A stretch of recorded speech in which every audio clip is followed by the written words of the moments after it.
Buenas tardes. Lo que voy a tocar enseguida tiene que ver con la clase pasada, ¿ok? Para que lo añadan ahí y luego ya iniciamos el capítulo o el tema de la batalla espiritual. Entonces, vamos a leer Efesios 6:1 al 9. El tema anterior, ustedes recordarán, hablaba de ser llenos del Espíritu Santo, ¿verdad? Entonces, el tema no se corta, sino que continúa en el capítulo 6 hasta el versículo 9. Porque dice en el 6:1, hijos, obedeced en el Señor a vuestros padres, porque esto es justo. Y aquí habla la necesidad de que los hijos hagan su parte en la familia, en el hogar, para que estando llenos del Espíritu Santo, capacitados, puedan ellos obedecer en el Señor a sus padres. Por eso los que tenemos hijos tenemos que estar con ellos, instruyéndolos en la palabra. No podemos ser negligentes, siempre tenemos que estar amonestándolos con disciplina y amonestación del Señor. En el versículo 2 les sigue hablando a los hijos, porque ¿se fijaron cómo empezó por el varón? Que es cabeza de la mujer, luego la esposa, sométase, y ahora con los hijos, o sea que el tema continúa. Dice, honra a tu padre y a tu madre, que es el primer mandamiento con promesa, para que te vaya bien y seas de larga vida sobre la tierra. Yo tengo un amigo que es un pastor, Jorge Lozano. Él tiene 3 hijos y la mayor, él me comentó en una ocasión algo bien tremendo. La mayor, cuando ya estaba en tiempo pues de casarse, ya de tener novio, se hizo un novio. Entonces dice, mira, cuando yo lo conocí, pues iba a otra iglesia, dice, de la que íbamos nosotros, dice, pero cuando yo lo conocí dije, no, ¿y qué hace? No, pues ¿estudia? Pues no. ¿Trabaja? Pues no. ¿Y qué hace? No, pues nada. Entonces dice, bueno, oye hija, pues ten cuidado dónde pones el ojo, ¿no? Entonces, dice que pasó el tiempo y lo miraba al muchacho y dice, Señor, y algo él sentía que no. Uno como padre sabe, entiende, si es guiado por el Espíritu Santo, el padre sabe, la madre, ¿no? Entonces, hubo un momento en que le dijo a su hija, hija, ese muchacho no te conviene. Necesito que me hagas caso en esta ocasión, en lo que te voy a decir. Dice, termínalo. Yo ya oré, estoy seguro. Dice, pero yo lo quiero mucho. Estaba bien enamorada la muchacha. Pero analízalo de una manera fría, sobria, le dice, y prudente. Y bueno, tú toma la decisión final. Entonces la muchacha dice que llegó a los 3 días con él y llorando le dijo, papá, ya lo terminé. Dice, mira, yo lo amo, pero viéndolo bien, la verdad es que, mira, me duele mucho, pero te voy a obedecer, papá, te voy a obedecer, dice, porque yo sé que lo que tú me dices lo haces por mi bien. Dice, mira, Chuy, pasó todavía como 2 años y dice, yo la miré llorar varios meses. Y dice que me llamó en una ocasión, de esto ya hace 3 años, y dice, Chuy, tiene un novio, es un muchacho que ama a Dios, dice, bien entregado, dice, un estudiante muy, muy notable. Para no hacer largo el cuento, era tan notable que aún terminando él su carrera, se lo llevaron a Estados Unidos porque de allá lo pidieron, fíjense nomás. Se lo llevaron y tiene un trabajo muy bien remunerado. Ella también tiene su carrera y son muy felices, ya tienen un hijo. Y ahora que lo vi hace poco, hace unos cuantos días, le pregunté, ¿y cómo está tu hija? Dice, no, es felicísima. Mira, no se cansa de decirme, gracias, papá. Y él le dijo, dice Jorge, que le dijo a su hija, pero esto fue, hija, porque tú me obedeciste. Claro, hay quienes se enseñorean y ustedes entienden eso, ¿no? Pero en el caso de él fue algo genuino. Y bueno, por eso los hijos también tienen que estar llenos del Espíritu para poder discernir. Entonces, vean cómo estar lleno del Espíritu es mucho más que hablar en lenguas, ¿no? Entonces dice, versículo 4, luego ya habla a él y a ella como padres. Dice, vosotros padres, no provoquéis a ira a vuestros hijos, sino criadlos en disciplina y amonestación del Señor. Dice, y luego se vuelve a los siervos o a los empleados o a los obreros en el versículo 5. Dice, siervos, obedeced a vuestros amos terrenales con temor y, ¿qué más? Y temblor. Dice, estoy en el versículo ¿qué? 5, es que se me fue aquí de pronto. Dice, obedeced a vuestros amos terrenales con temor y temblor, con sencillez de vuestro corazón, como a Cristo. Y hasta para ser un buen obrero, un buen empleado, se necesita estar lleno del Espíritu Santo para reconocer la autoridad y someterse. Versículo 6, mira la instrucción, no sirviendo al ojo, como los que quieren agradar a los hombres, sino como siervos de Cristo, de corazón, haciendo la voluntad de Dios, sirviendo de buena voluntad, como si fuera para el Señor y no a los hombres. Y bueno, ustedes saben la clásica imagen, ¿no? De los que están ahí trabajando y están ahí perdiendo el tiempo, y están ahí, luego viene el jefe, o lo ven venir y se ponen muy hacendosos. Hola, señor González, ¿cómo no? Y que quién sabe qué, pero en realidad, o hacen las cosas para ser vistos y que tengan cierta opinión de ellos. Y el Señor dice, no tiene que estar el amo presente. Hagan de cuenta que está el Señor ahí enfrente de ustedes, para que hagan las cosas como se deben de hacer. Y aquí ya habla de lo cotidiano. Y luego dice el versículo 8, sabiendo que el bien que cada uno hiciere, ese recibirá del Señor, porque para Él no hay acepción de personas, sea siervo, o sea esclavo, o sea libre. Y vosotros amos, y luego se fijan cómo padre, esposo, esposa, y luego padres, hijos, padres, y luego siervos o empleados, obreros, y luego amos. Por supuesto, aquí está hablando a los amos cristianos, ¿no? Y vosotros amos, haced con ellos lo mismo, dejando las amenazas, sabiendo que el Señor de ellos y vuestro está en los cielos y que para Él no hay acepción de personas. Bien, hasta allí la instrucción que Pablo da acerca de la importancia de estar llenos del Espíritu Santo para poderse someter y funcionar, ¿no? Como Dios quiere y seamos bendecidos. En el versículo 10 en adelante, si ustedes ponen un título, Pablo empieza a hablar de la batalla espiritual. Ustedes pongan la batalla espiritual parte 1. Dice en Efesios 6:10, por lo demás, allí sí hay un giro a lo que de lo que él estaba diciendo. Por lo demás, hermanos míos, dice, fortaleceos en el Señor. La palabra fortaleceos del griego, en el significado en el griego es un poco más amplio, por supuesto, como casi siempre de las veces, significa hacerse fuerte. Fíjate, hazte fuerte en el Señor. ¿Por qué? ¿En qué consiste? ¿En qué consiste hacerse fuerte? Consiste en dejar que sea la fuerza del Señor la que actúe en nosotros. ¿Sí? Dejar que sea la fuerza del Señor la que actúe en nosotros. Porque para enfrentar las luchas de cada día, las luchas espirituales, que a continuación él comienza a narrar, pues se necesita hacerse en la fuerza del Señor. Dice entonces, fortaleceos en el Señor y, dice, ¿en qué?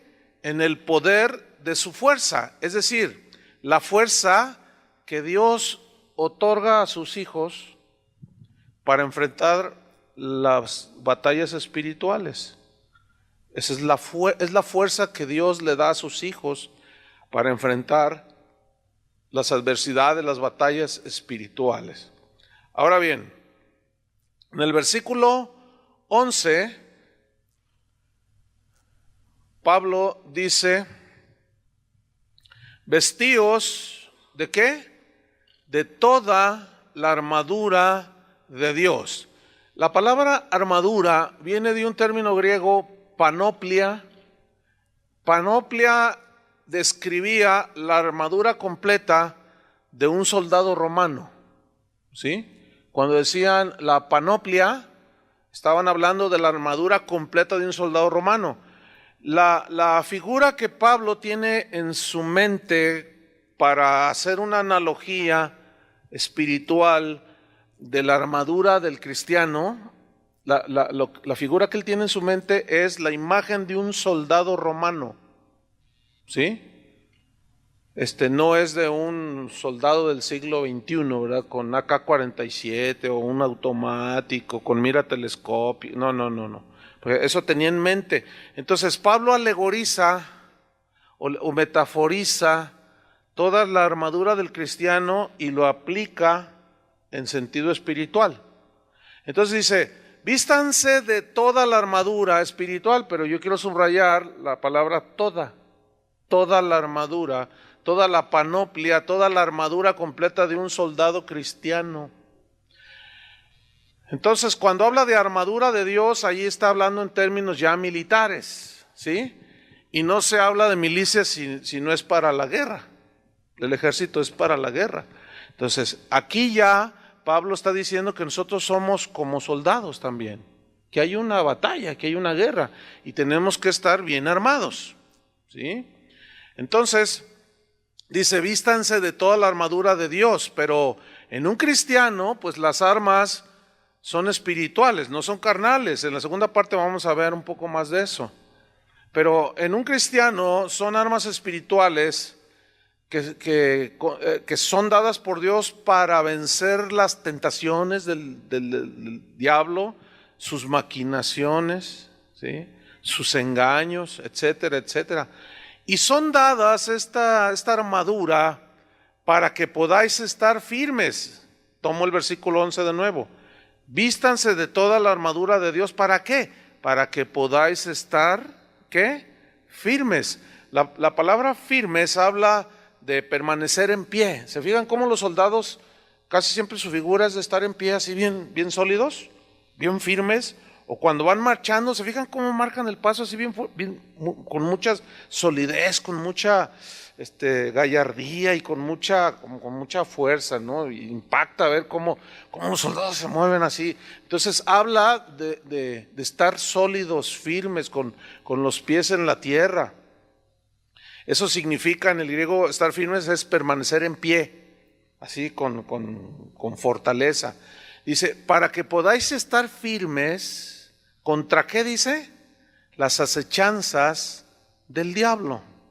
Ahora, la palabra acechanzas viene de un término griego que significa trucos, significa engaños, seducción. Ahora, quiero que empiecen a notar cómo Pablo comienza a hablar de la guerra espiritual porque lo primero que dice es contra las acechanzas. Y Pablo comienza a describir lo que es la verdadera batalla espiritual, la verdadera guerra espiritual, que consiste básicamente en no permitir que Satanás nos engañe con sus acechanzas, ¿entienden? Y con sus trucos y con sus engaños. Entonces, la verdadera guerra espiritual, ¿cómo creen ustedes que se hace? ¿Pisándole la cola al diablo? ¿Quebrándole los cuernos a la mitad? ¿Brincando arriba de él? Como hacen así hacen la guerra algunos. Vamos a hacer guerra, dicen. Písenle la cola al diablo. En primer lugar, el diablo no tiene cola, ni cuernos. Es un ángel de lo más hermoso. Era el más hermoso de la creación. Entonces, ¿dónde sacaron todos esos rollos? Bueno, sin duda lo sacaron de la imaginación y del engaño del diablo mismo. Fíjense qué cosas. Porque en eso consiste la guerra espiritual en acechanzas, que en el griego, repito, significa engaños, que habla de ideas, de estrategias, de pensamientos que luego pone para desviarnos del verdadero sentido espiritual de la lucha. Con razón muchos, pues hoy, el día de hoy, están muy frustrados porque por más que hacen guerra y le pisan la cola al diablo, y usted sabe, ¿no? Atan el espíritu de narcotráfico y todas esas cosas, y sigue tan suelto como si no hubiesen hecho guerra. ¿Por qué? Porque así no se hace la guerra. Vamos a seguir viendo en qué consiste la guerra. Entonces, parafraseando un poco a Pablo, en estos versículos que acabamos de estudiar, diría más o menos así: protéjanse con toda la armadura que Dios les ha dado, para que puedan estar firmes contra los trucos y contra los engaños del diablo. Engaños que los pueden llevar al error, que los desvían de los caminos de Dios. Ahora, ¿cuál es la razón de esta advertencia de Pablo y de esta enseñanza de Pablo? Déjenme ponerles antes que nada un ejemplo de tratar de desviar del propósito por medio de un engaño. ¿Se acuerdan cuando Jesús le dijo a sus discípulos: es necesario que el Hijo del Hombre padezca por los escribas, los fariseos, y será vituperado, será, etcétera? Entonces dice ahí en el Evangelio que Pedro lo tomó aparte y le dijo: que en ninguna manera te acontezca esto. ¿Y qué le dijo Jesús? Quítate delante de mí, ¿qué? Satanás. No era Satanás, sino estaba siguiendo la insinuación, el engaño, la seducción, y ahí había una batalla espiritual tratando Satanás de desviar a Jesús de subir a la cruz, ¿entienden? Imagínense ustedes que Jesús le hubiera hecho caso al apóstol Pedro. Si él tenía muy buena intención, era de buen corazón, pero estaba equivocado, porque ese pensamiento bueno, entre comillas, que le vino a Pedro, no surgió, no era de Dios, porque trataba de desviar a Jesús de la cruz. Imagínense que el Señor le hubiera hecho caso, hermanos. ¿Dónde estaríamos nosotros? Por eso Jesús le dijo: quítate delante de mí, Satanás, porque no pones tu mira en las cosas del cielo, sino en las de los hombres. ¿Sí? Entonces, ¿qué fue allí? Una seducción de una idea, ¿entiende? Una artimaña de un engaño, un truco para tratar de evitar la muerte de Jesús en la cruz. Entonces, ¿cómo es la guerra? Siempre será la guerra de ideas, de pensamientos, de argumentos. Sigamos pues avanzando. Versículo 12, Efesios 6:12 dice: porque esta es la razón, porque no tenemos lucha contra sangre y carne. Miren, en el griego, este versículo donde dice porque no tenemos lucha contra sangre y carne, en primer lugar, carne y sangre es una expresión que se refiere a humanos, ¿sí? Carne y sangre. Pero en el griego el texto se lee con más claridad y se lee más o menos en esta manera: porque no tenemos lucha solamente contra sangre y carne. Y allí cambia ya y nos da más claridad acerca de la lucha espiritual. Porque la lucha espiritual, porque yo he escuchado cristianos que dicen: no, mira, tú no te fijes en la persona o en el... No, porque en realidad nuestra guerra no es contra carne ni sangre, sino contra principios, son contra espíritus. Pero en el griego no se lee así. Se lee así: porque no tenemos lucha solamente contra carne y sangre. Les los voy a comprobar con la Biblia. Mateo 7:15, para que vean que la lucha también es con hombres malos, con falsos profetas, con falsos maestros. Entonces está el falso maestro y es una lucha con el falso maestro, ¿no es cierto? Es una guerra con el lobo, porque el falso maestro te enseña herejías, y ahí es donde está la lucha. Cada vez que yo me paro a predicar, hay una lucha espiritual. Yo lo entiendo perfectamente, y la única manera de ganar esa lucha es siguiendo los patrones bíblicos. O sea, con la palabra de Dios, como vamos a ver en la segunda clase. Entonces, Mateo 7:15, aquí Jesús está hablando y dice: guardaos de los falsos profetas que vienen a vosotros con vestidos de ovejas, pero por dentro son lobos rapaces. La palabra guardaos significa tengan cuidado. Entonces la lucha no solamente es contra espíritus engañadores, sino contra gente engañadora. Entonces ahí ya ven cómo el mismo texto no se pelea entre sí. Porque no tenemos lucha solamente contra hombres, sino también contra huestes espirituales. Otro versículo, 2 de Pedro 2, 1 y 3. 2 de Pedro 2, 1 y 3.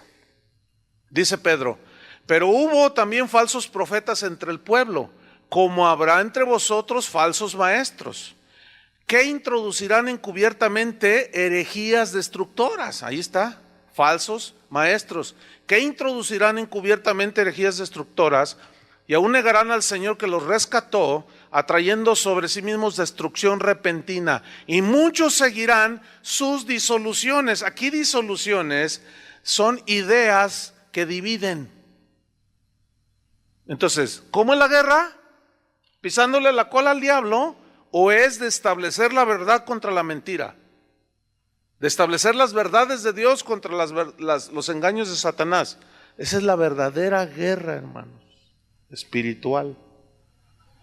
Porque no me digan que la guerra espiritual consiste en agarrarse a trompadas con un espíritu, con un demonio.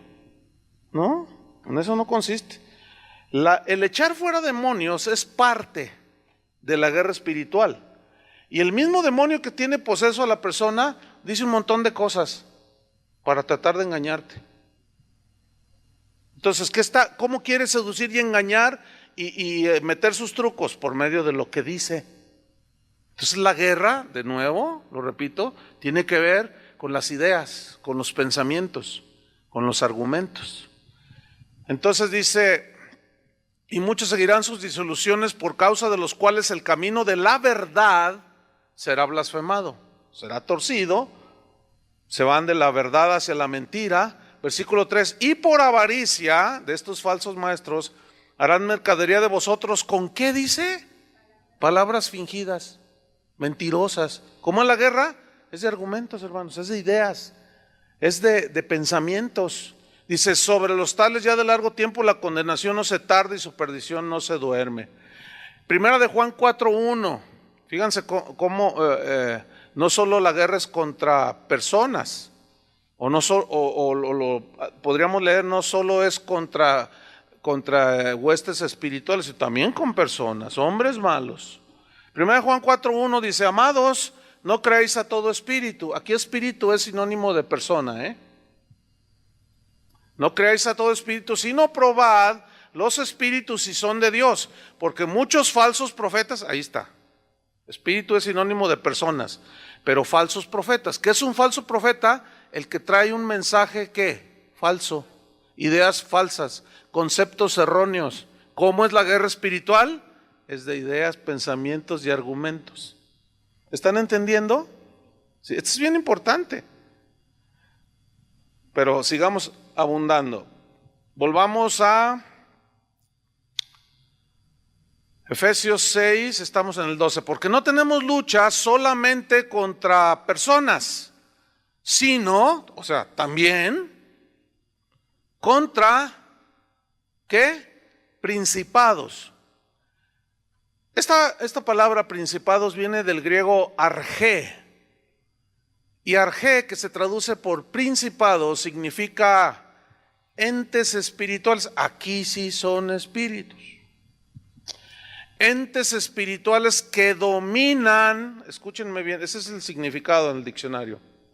Entes espirituales que dominan las mentes de las personas. Ahora, pregunta, ¿cómo las dominan sus mentes? ¿Por medio de qué? De argumentos, de pensamientos. ¿Cómo piensa un ateo? ¿Cómo piensa un homosexual? Yo soy una mujer atrapada en el cuerpo de un hombre, dice. ¿Qué idea es esa? Es un vil engaño, ¿entienden? ¿Cómo es la guerra entonces? De ideas, de argumentos. ¿Qué es el mensaje del Evangelio? ¿No son las ideas y el pensamiento de Dios que se pelean contra las ideas humanas y los argumentos humanos y de los filósofos y de los científicos que están en contra de Dios? Ok, entonces la lucha espiritual, la guerra espiritual verdadera, no solo es contra gente mala, falsa, engañadora, sino también dice contra principados, entes espirituales que dominan las mentes de las personas. ¿Qué más? Contra potestades. La palabra potestades viene del griego exousia, con X, exousia, más bien se pronuncia, exousia. Y exousia, que se traduce potestades, también habla de entes espirituales, pero tienen una pequeñita variación. Entes espirituales que tienen influencia en las mentes de las personas. Por ejemplo, fíjate, la mente de Friedrich Nietzsche, la mente de Sigmund Freud, la mente de Aristóteles, la mente de todos los iluminados del mundo, ¿qué influencia tenían? Fíjate la influencia que tenía en su mente y en su espíritu el apóstol Pablo. Era bien diferente, ¿no es cierto? ¿Sí? Y fíjate cómo ellos como hombres transmitieron el mensaje de Dios a los discípulos que les siguieron a ellos. ¿Y qué fue lo que transmitieron? ¿Sus propias ideas? ¿Propia filosofía? No, fue el mensaje del Evangelio. Y la guerra continuó. Y la guerra seguía. Y la guerra sigue hasta el día de hoy. Esa es en realidad la verdadera guerra espiritual. Porque si yo me encuentro con una persona que está posesionada, simplemente le echo el demonio fuera en el nombre de Jesús y ya. Pero eso es parte del poder que Dios nos dio y la autoridad. Pero la verdadera guerra espiritual, que es de todos los días, es de ideas, hermanos. No vayas a la iglesia. No te inscribas al instituto. No, ¿para qué estudias la palabra? Con lo que te dan el domingo te basta. No, pero ya está ahí. Ya está en una guerra, pero como no la sabe discernir a veces el cristiano, no sabe sujetar, como vamos a ver en la segunda clase, no sabe llevar cautivo todo pensamiento a la obediencia a Cristo. Entonces se deja influenciar. Pero sigamos avanzando. Contra los gobernadores de las tinieblas de este siglo. Mira, la palabra gobernadores se oye hasta como de película. Viene de un término griego, cosmocrator. Está bueno para una película, ¿verdad? Cosmocrator. Y cosmocrator, de ahí se deriva la palabra gobernador. Pero mira cómo dice, gobernadores ¿de qué? De las tinieblas de este siglo, o sea, de este mundo, que están vigentes en este mundo, son todos esos ángeles caídos, que son los demonios, que fueron arrastrados por Satanás en su rebelión allá en los lugares celestes. Entonces dice, contra los cosmocrators, y cosmocrator, que se traduce gobernadores, son entes espirituales que controlan. Estos son como más fuertes, porque los unos dominan, los otros tienen influencia, pero estos son entes espirituales que controlan, ya, es un control manipulador, pero como decimos acá, grueso, ¿sí? Ya son gobernadores, cosmocrator.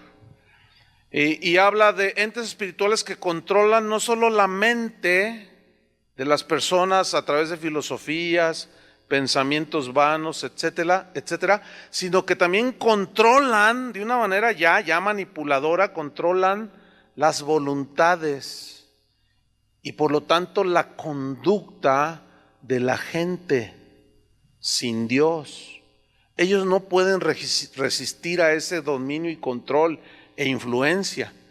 Por eso para nosotros cuando nos convertimos se convierte en una lucha, ¿entienden? En una batalla, porque ahora ya ponemos resistencia, ¿entienden?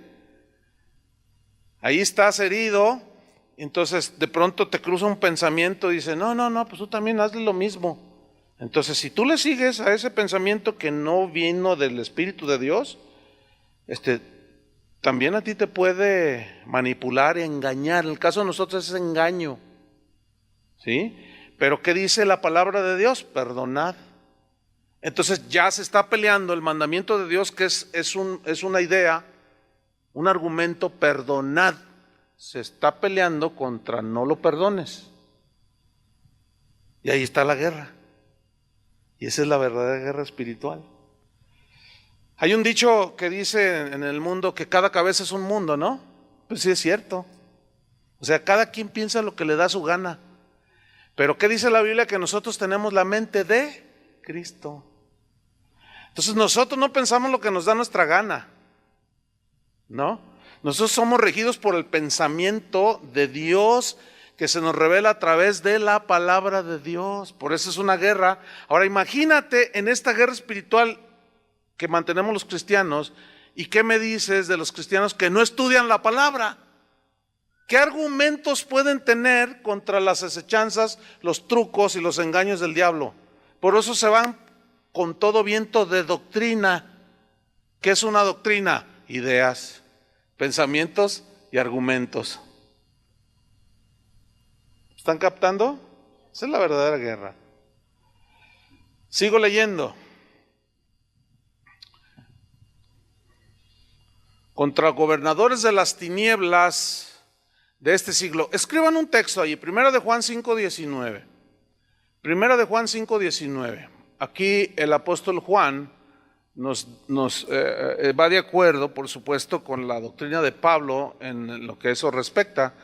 Dice 1 de Juan 5:19, sabemos que somos de Dios y el mundo entero está bajo el maligno. ¿Qué significa bajo el maligno? Bajo el dominio, la influencia y el control del maligno. Y por supuesto, debajo del maligno, de Satanás, hay huestes espirituales, ¿sí? Hay gobernadores, hay potestades, hay principados que tienen niveles de autoridad en su mundo de maldad. Pero, escuchen bien, Jesús dijo, ustedes están en el mundo, pero no son del mundo. ¿Qué significa eso entonces? Terminando el texto, no tenemos lucha contra carne y sangre, sino contra principados, gobernadores de las tinieblas de este siglo, contra huestes espirituales. Y aquí huestes espirituales en el griego significa ejércitos. Fíjate, ejércitos. ¿De qué? De espíritus. Pero dice huestes espirituales, ejércitos espirituales de maldad. Ahora, la palabra maldad aquí viene del griego poneira. Maldad del griego poneira. Y tiene varios significados que nos amplían el entendimiento. Poneira, que se traduce maldad, huestes espirituales de maldad significan también depravación. O sea, fíjate, huestes espirituales de depravación que insinúan con engaños, perversiones de todo tipo, sexual, moral, de todo tipo, y todos son ideas. Fíjate, la lesbiana tiene sus argumentos, el homosexual también, ¿no es cierto?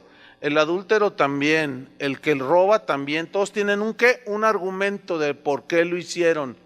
¿Y de dónde sacaron esa idea, ese argumento? Están a merced del diablo, del maligno. No pueden resistir.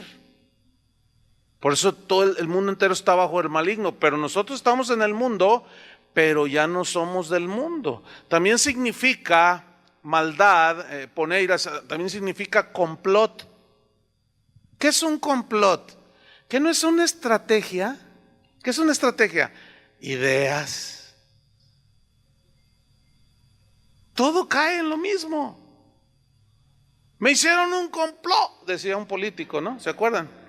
O sea, armaron toda una estrategia de ideas y de argumentos para que yo no fuera presidente, decía aquel político, ¿no? Eso es un complot. Y un complot son argumentos y son ideas. También significa artimañas. Y toda esta depravación, toda esta perversión, estos complots, estas ideas de artimañas son para pervertir, para corromper a la gente. Estos espíritus, según la Biblia, pululan en los aires. ¿Sí? Si nosotros pudiésemos, si Dios nos abriera los ojos espirituales, pudiéramos ver el mundo espiritual, veríamos también la guerra espiritual que hay en los aires, de los ángeles buenos, los espíritus de Dios, los ángeles santos que están con Dios, que son enviados a favor de los que heredamos la salvación, y los espíritus que andan allí tratando de insinuar, de controlar, pero en nosotros no hay ese dominio y ese control. ¿Me estoy explicando? No lo hay. Lo que puede haber es el engaño. Eso es lo que significa acechanzas, ya lo expliqué. Por eso dice, pónganse toda la armadura de Dios para que estén firmes contra las acechanzas del diablo. No que el diablo esté atrás de la puerta y te metas zancadilla como algunos hermanos. Te metes zancadilla y te caíste, y te pegaste. El diablo me atacó. No, hermanos, no. Acuérdense que ese tipo de cosas no suceden si Dios no lo permite. ¿Están de acuerdo con eso? Nada sucede si Dios no lo permite. Si lo permite Dios, es con un propósito, pero allí no son argumentos. Entonces, ¿cuál es la verdadera lucha? ¿De andarte cuidando que te metas zancadilla y te caigas de la banqueta? No, la verdadera lucha es, tú como esposo, como padre de familia, siempre estás batallando acá arriba, ¿no? Y está la tentación. Jesús cuando Satanás tentó a Jesús, fue una lucha ¿de qué tipo? Que jugaron vencidas o a ver así, y estaban a ver quién tumbaba al otro. ¿Dónde fue la batalla? En la mente. ¿Y cómo fue? ¿No fue de ideas? Si eres hijo de Dios, di que estás... No, escrito está, no solo de pan vivirá el hombre. O sea, Jesús tuvo esa guerra espiritual con argumentos de Dios, con la palabra de Dios. Y esa es la verdadera guerra. Tírate desde arriba, está escrito. ¿Qué es lo que estaba escrito? La idea de Dios, el pensamiento de Dios. Pero Satanás lo torció. Está escrito que a sus ángeles va a mandar y te van a guardar, te van a tomar en sus manos. Y Jesús le dice con otro argumento, le dice, sí, pero escrito está, no tentarás al Señor tu Dios. Entonces, ¿ven la guerra cómo fue? La guerra fue de argumentos, hermanos. Entonces, ¿dónde queda toda la guerrería que se traen por ahí? Es pura faramaya. Fíjate, atan un espíritu de homosexualismo, que no, dicen, aquí en Guadalajara, yo tengo toda mi vida aquí en Guadalajara y de cristiano 37, ya casi llegando a los 38 años de cristiano. Y yo me acuerdo cuando empezó todo ese asunto, yo me acuerdo hace 25 años que empezaron con la cosa de la atadera, cómo decían, vamos a atar el espíritu de homosexuales, de homosexualismo. Lo atábamos y con 3 nudos. Y no solo no se acabó. Guadalajara ahora le dicen la San Francisco de Latinoamérica. ¿Qué significa eso? Que es uno de los centros de homosexualismo más tremendos del mundo. ¿Qué pasó con toda la atadera? Sin embargo, ¿cómo es que un homosexual es liberado de la esclavitud del pecado? ¿Predicándole qué? ¿Y qué es el evangelio? El argumento de Dios. El pensamiento de Dios. Y cuando tú se lo dices, empieza la guerra. No, pero Dios así me hizo. Y tú, no, pero Dios no hace así. Porque Dios, no, sí, ¿por cómo no? Y empieza la lucha. Y luego ya se enoja, empieza la agresión. Por eso tú no te debes de enojar. Y la guerra, se va esta persona con esta desviación, esta perversión de maldad en su vida. Y se va pensando y empieza a luchar. Porque el Espíritu Santo le empieza a hablar, ¿entienden? De lo que oyó. Por eso es importantísimo predicar el evangelio. No andar haciendo todos esos actos circenses. Cuando Pablo entró a Atenas en Grecia, ¿qué hizo? ¿Guerra espiritual? ¿Cómo fue su guerra? De argumentos. Estaba en la meca de la filosofía. ¿Y qué les dijo? Un altar al Dios no conocido. De este les vengo ¿a qué? A hablar. ¿Y qué es hablar? ¿Qué se transmite al hablar? Ideas, argumentos, pensamientos. Y les empezó a hablar de Cristo, de su muerte y de su resurrección. Y cuando lo oyeron, los filósofos dijeron, ya te escucharemos, no les gustó. Ya te escucharemos en otra ocasión. Estoy hablando de Hechos 17. No, dijeron, de resurrección. No, ya te escucharemos en otra ocasión. Pero creyó el Areópagita, el que cuidaba el Areópago, donde disertaban los filósofos. Y la guerra siguió, y la guerra sigue, hermanos. Por eso, cuando tú predicas la palabra de Dios, pues alborotas el avispero. Alborotas el avispero y el gallinero y el gusanero. Bájale al mensaje, acóplalo y ármalo de acuerdo a lo que el mundo le gusta y hasta te dan un Grammy. Pero predica la idea de Dios, el pensamiento de Dios, lo que Él dice respecto al pecado y el mundo te aborrece. Esa es la verdadera guerra espiritual, hermanos. Y la estoy luchando ahorita y sentado, sin pisotear ningún espíritu. Porque ahorita algunos de ustedes están, entonces por eso, pero el diablo está enojadito, ¿entienden? Y los demonios que están, no le hagas, es bien exagerado ese Chuy, no le hagas caso, es bien exagerado, es un legalista, no le hagas caso. Y están ahí algunos que le hacen caso, porque el mensaje no es mío. Yo nada más les transmito lo que dice la Biblia. Y ahí está la guerra espiritual y no se dan cuenta muchos siquiera que están luchando espiritualmente, porque la guerra es de argumentos y de ideas. ¿Qué más? Fíjate, primera de Juan 5:19. Sabemos que somos hijos de Dios y que el mundo entero está bajo el maligno, bajo el control del maligno, dice una versión. El mundo entero está bajo el control, está bajo el dominio del maligno con todas sus ideas. Pero como nosotros, aunque estamos en el mundo, pero no somos del mundo, no significa que no nos insinúe. Por eso Pablo dice, vístanse de toda la armadura de Dios para que podáis estar firmes contra las acechanzas del diablo. Efesios 6:13. Por tanto dice, tomad toda la armadura de Dios, toda la armadura de Dios. Acuérdense que Pablo tenía en su mente la armadura de un soldado romano.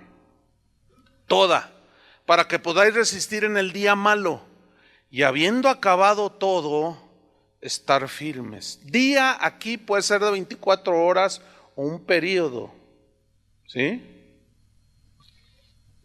Porque a veces la lucha espiritual te dura un día y al otro día tienes otra, pero a veces hay una guerra espiritual, una lucha espiritual que tú enfrentas, que puede durar días, semanas, meses, puede ser una tentación, puede ser un pensamiento, una inseguridad. Por eso fíjense lo que dice el versículo 14.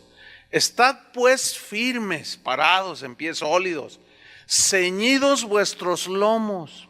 Esta palabra ceñidos significa atarse el cinto, porque abajo de la armadura de la coraza que el soldado se ponía, tenía una como una túnica, ¿sí? Pero esa túnica era como su ropa interior, pero esa túnica era ceñida con un cinto, para que no estuviera floja, estuviera ceñida el cuerpo, y luego se ponía la armadura que pues imagínate de hierro o de metal, pues en realidad pues rasparía mucho, ¿no? Sería muy... Entonces ellos se ceñían un cinto, vuestros lomos. La palabra lomos, pongan atención, en el griego viene una palabra que en el griego significa entrañas. Entrañas. Porque las entrañas, ¿dónde están? Decimos que es toda esta parte, ¿no? Entonces, fíjate cómo dice. Estad firmes, ceñidos desde las entrañas. ¿Con qué? ¿Qué dice el versículo 14? Con la verdad. ¿Qué significa verdad allí? Significa, viene del griego aletheia, que alude a las verdades del Evangelio, que son las ideas de Dios, los pensamientos de Dios.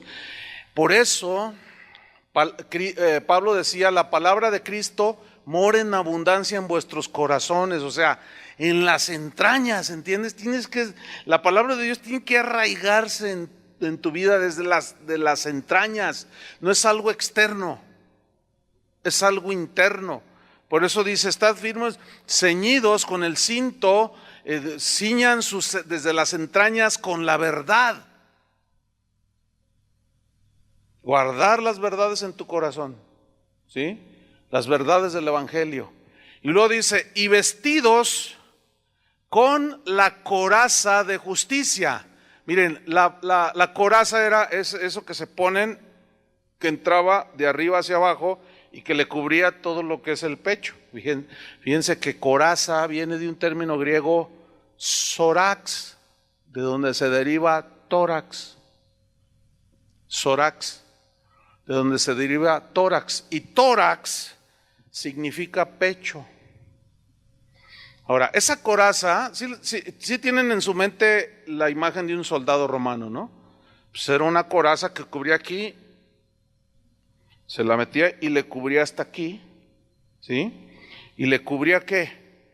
Las partes vitales, las entrañas, ¿sí? El corazón, el hígado, los riñones, ¿sí? Pero esa coraza cubría el pecho, o sea, con la verdad tú cubres tu corazón, las partes vitales de tu ser interior, o sea, espiritualmente hablando, obviamente, ¿no? Pero esa coraza, Pablo les habló así para que ellos entendieran lo que quería decirles, pero en este caso no era una coraza de metal, sino era una coraza de justicia. Ahí dice, ¿no? Vestidos con la coraza de justicia. Y aquí la palabra justicia viene del griego dikaiosune. Y de ahí se deriva la palabra justificación. ¿Qué es la justificación? Escriban, es el acto por medio del cual Dios nos declara sin culpa.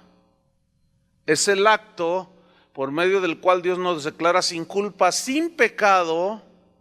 Eso es después de arrepentirnos, ¿verdad?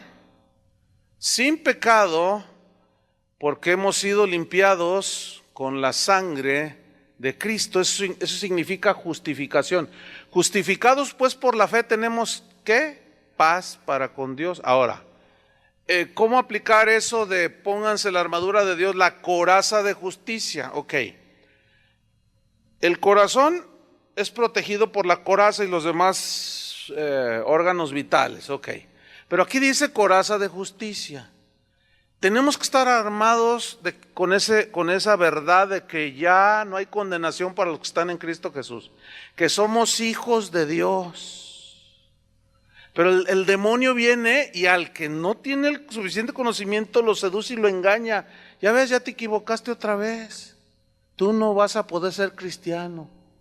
Entonces, como no tiene mucho conocimiento, o lo puede tener, pero se despista cuando está en la lucha y no puede funcionar bien su mente espiritual, y dice, sí, ya hasta aquí llegué, no tengo remedio, yo no soy digno de ser llamado su hijo, no puedo salvarme.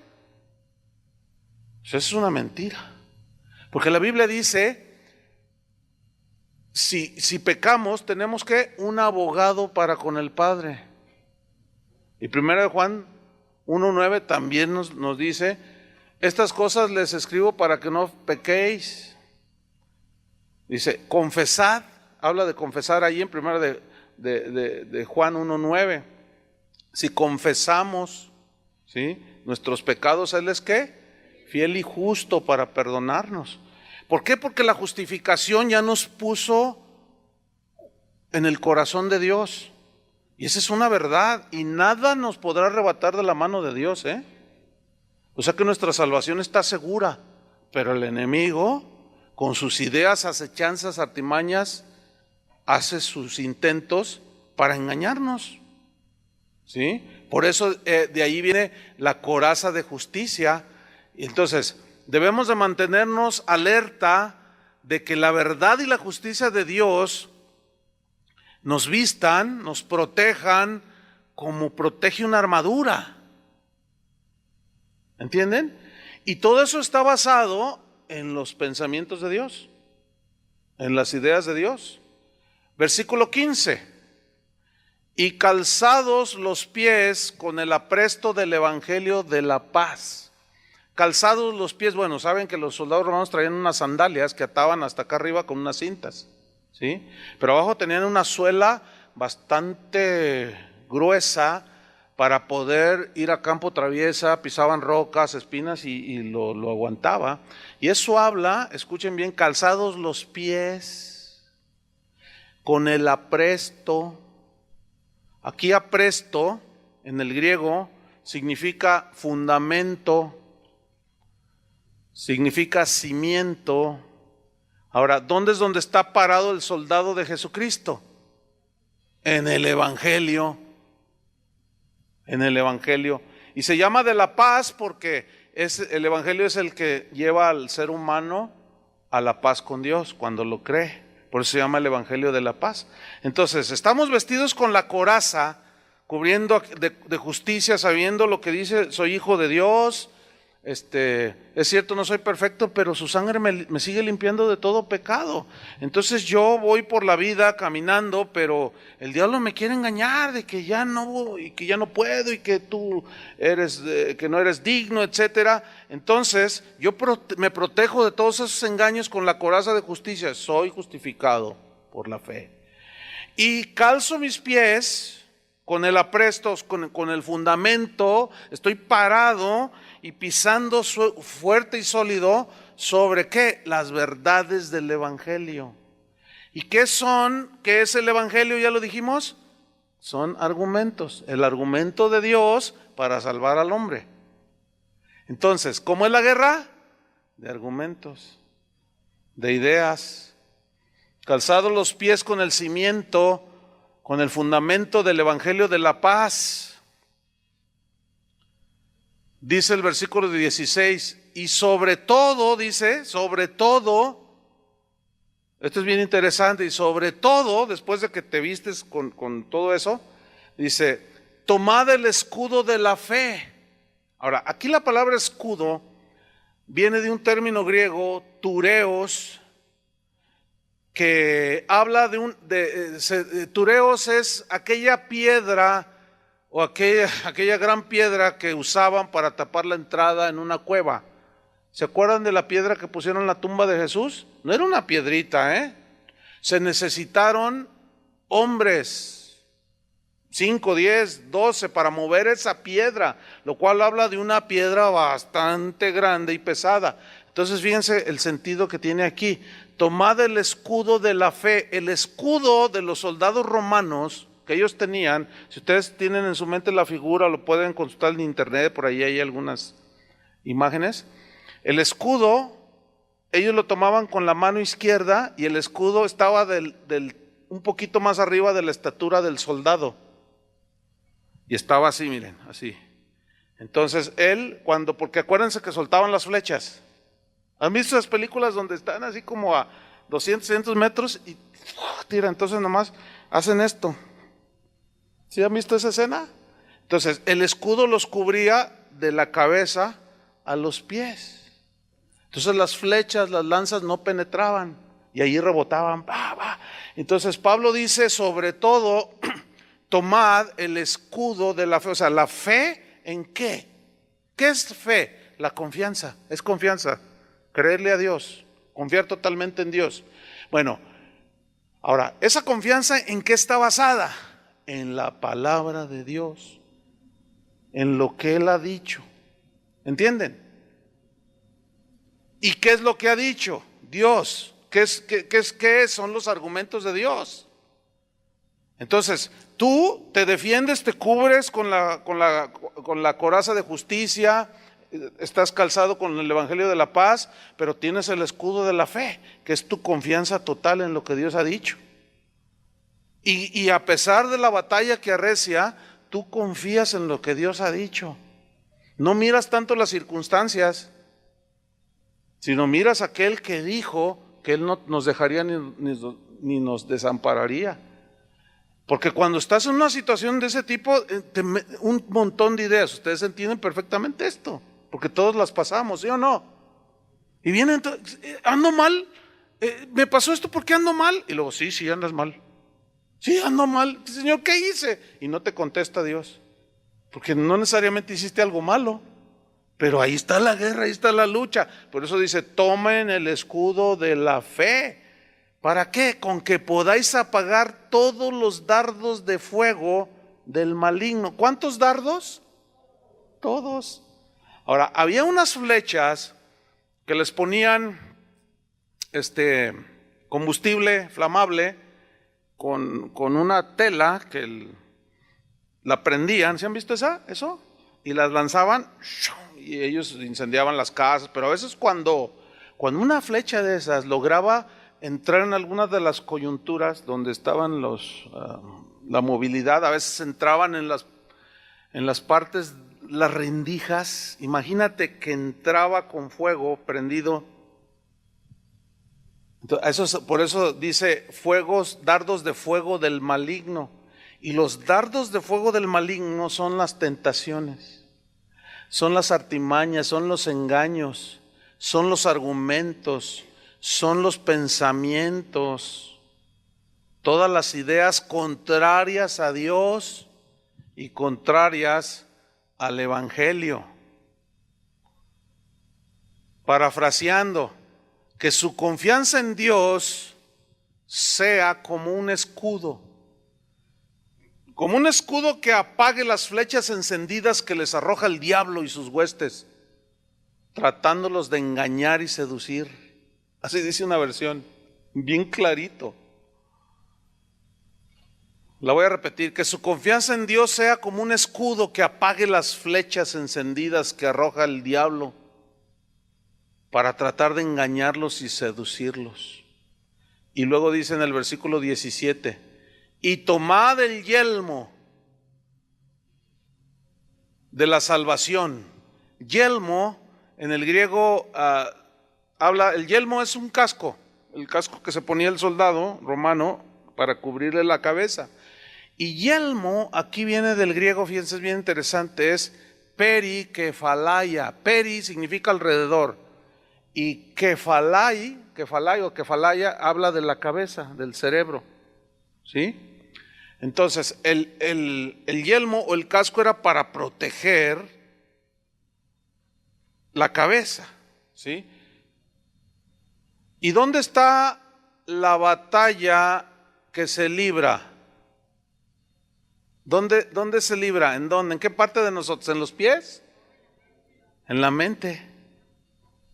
¿Dónde está la mente? ¿Dónde está el raciocinio? En la cabeza. Entonces dice, tomad el yelmo de la salvación. Sí, o sea, ustedes son salvos. Nada los arrebata de mi mano. Van a tener luchas, pueden tropezar en algunas ocasiones, en otras como Pedro podemos deslizarnos y seguir la insinuación del diablo, pero él siempre nos va a corregir. Por eso la guerra es cotidiana. Y dice, y la espada del Espíritu, que es la palabra de Dios, la espada del Espíritu, fíjate, toda la armadura que el soldado tenía, todos los implementos que él tenía, eran armaduras de defensa. Solamente tenía un arma de ataque, y esa es la espada. Pero aquí, en el griego, donde se traduce espada, es un término griego que es machaira, y la machaira, el soldado romano utilizaba dos espadas, una que medía hasta 1,20 metros, o sea, larga, grande, una espada grande, casi un sable, ¿sí? Pero había otra que era la machaira, que era una espada más corta, que era la que se usaba en la lucha cuerpo a cuerpo. Y es bien interesante que Pablo no dice que tomen la otra espada, la más larga, sino la machaira, dándonos a entender que la lucha es cara a cara. ¿Entienden? Que es bien cercano, que es aquí, mira, lo tienes aquí. Y a veces hasta puedes ver el rostro del enemigo con sus engaños. Es cuerpo a cuerpo, cara a cara. ¿Sí? Ahora, esa espada es de ofensiva, no es defensiva. Y es bien interesante que dice la espada del Espíritu, que es la palabra de Dios. Por eso, cuando el predicador del Evangelio tira espadazos, pues hace pedazos. Pues claro, y por eso muchos se quedan sin cabeza. Luego salen descabezados o todos partidos en pedazos. ¿Por qué? Porque la palabra de Dios, nunca se me olvida un pastor me escribió un correo y me dice, pastor, me voy a hablar con usted, mire, se identifica al pastor. Y luego dice, es que estoy muy confundido, dice, porque me regalaron un CD de usted de una enseñanza, nunca me dijo cuál fue la enseñanza. Dijo, y en 20 minutos, así dijo él, en 20 minutos me tumbó toda mi doctrina de toda mi vida. 20 minutos, ya cuando hablé con él en persona, le dije, a ver, platícame más. Dice, no, en 20 minutos, pastor. Se me cayó todo y hasta me di cuenta que ni nacido de nuevo era. Y acabo de nacer de nuevo. Tengo toda mi vida en el Evangelio. Nunca me hablaron de nacer de nuevo. Y acabo de nacer de nuevo hace un año. Fíjate nomás. Y ya era pastor. Con la machaira. ¿Entiendes? Que es la palabra de Dios. Con lo demás te defiendes de todo, pero luego atacas. Órale. ¿Y qué es la palabra de Dios? El mensaje y el argumento de Dios. ¿Cómo es la lucha espiritual? De ideas, de pensamientos y de argumentos. Tómense sus 10 minutos. Abran su Biblia en 2 de Corintios 10, versículo 3. 2 de Corintios 10, 3. Dice así. Pues aunque andamos en la carne, no militamos según la carne.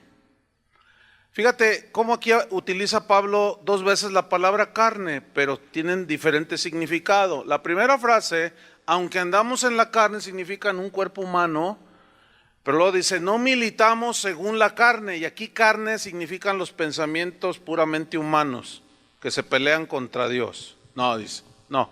Nosotros, aunque andamos en un cuerpo humano, no militamos según las ideas humanas. Eso significa en el griego. Entonces, sigue hablando de la guerra espiritual, ¿sí? Y luego dice en el versículo 4, porque las armas de nuestra milicia no son carnales. Mira, aquí la palabra armas viene del griego oplón, que significa implementos, utensilios, significa herramientas,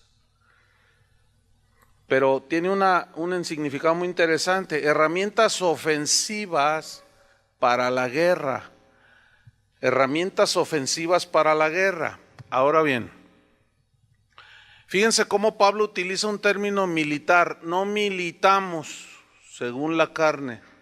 Y luego vuelve a utilizar la palabra armas, que es de los soldados, de la milicia, y vuelve a utilizar las armas de nuestra milicia, no son carnales. Entonces, armas, repito, significa implementos, utensilios, herramientas ofensivas para la guerra. ¿Se acuerdan lo que leímos en Efesios 6:17? La espada del Espíritu es la palabra de Dios, es un arma ofensiva. ¿Cierto? Entonces, podemos decir que nos defendemos con la misma palabra, pero también tenemos una ofensiva con la misma palabra, ¿cierto? Ahora, ¿qué tipo de guerra es entonces? A estas alturas ya nos dimos cuenta que es una guerra de ideas. En eso consiste la verdadera lucha y guerra espiritual. ¿Contra quién o contra qué es esta guerra en estos versículos?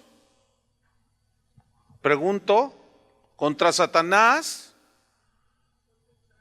es para destruir las fortalezas como el narcotráfico. ¿Contra qué es la guerra? ¿Qué significa? Sí, contra la carne, pero la carne habla de los pensamientos humanos, ¿no? Entonces dice, fíjate, las armas de nuestra milicia, o sea, los utensilios de nuestra guerra, de nuestra milicia. Milicia es un término militar. En el griego es strategia. Eso, de ahí estrategia, de donde viene estrategia. De ahí se deriva y se traduce la palabra milicia, estrategia. Ahora, y de ahí se deriva a su vez estrategia. ¿Sí? ¿Qué es una estrategia? Un plan. ¿Y qué es un plan? Un argumento, una idea, un pensamiento. Y milicia, estrategia, también significa carrera militar, servicio militar. Y lo que Pablo está diciendo aquí, él está hablando, mi lucha es una carrera militar. En otras palabras, yo voy a parafrasear, es una carrera apostólica, un servicio apostólico, pero es una batalla del bien contra el mal, es una guerra, ¿sí? Como apóstol, en otras palabras, él decía, parafraseando a Pablo, yo enfrento continuamente un conflicto espiritual, porque dice, aunque milito en la carne, no, aunque ando en la carne, no milito, o sea, no guerreo con las armas humanas, con las ideas humanas, ¿no? Entonces dice, porque las armas de nuestra milicia, sigo en el mismo versículo 4, dice, no son, ¿qué? Carnales. Aquí carnales, fíjate la frase, no son carnales las armas, las herramientas de lucha, no son carnales. Carnales viene del griego sarkikos, y sarkikos significa literalmente ideas de sabiduría humana. Más claro que eso no puede ser. Ideas de sabiduría humana. Entonces Pablo dice, aunque yo ando en este cuerpo, yo no ando según las ideas humanas en la carne, porque los implementos, las herramientas de mi guerra apostólica, mi encomienda, mi lucha espiritual, esas armas no son sarquicos, no son ideas de sabiduría humana. ¿Están entendiendo más claro, verdad? ¿Sí? Ahora, ¿por qué Pablo dijo las armas, los utensilios ofensivos de nuestra guerra para enfrentar el conflicto espiritual no son ideas de sabiduría humana? ¿Por qué dijo no son ideas ni pensamientos o argumentos de sabiduría humana? Pues porque no tienen poder, el mero intelecto humano no tiene poder cómo resistir a la maligna sabiduría de Satanás para engañar. Y fíjense lo que dice, sigo en el mismo versículo, 2 Corintios 4. Las armas de nuestra milicia, conflicto espiritual, lucha espiritual, no son ideas de sabiduría humana, no son carnales, sino son herramientas ¿qué? Poderosas en Dios. Y aquí poderosas viene del griego dunatus, o de ahí se deriva dunamis. Y dunamis habla del poder de Dios. Pero si ustedes son entendidos y van captando el hilo del mensaje de Pablo, las armas poderosas, ¿qué son? ¿Qué son? Sí, hermano, pero ¿qué son? ¿Alguien dijo? Palabras.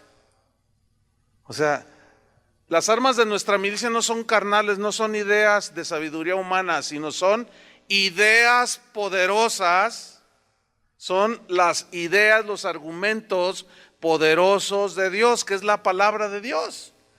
Porque resulta que dunatus aquí significa ideas, argumentos llenos del poder de Dios. A eso se refería Pablo en Romanos 1, 21, cuando dijo que el evangelio es poder, dunatus, dunamis, es poder de Dios, ¿para qué?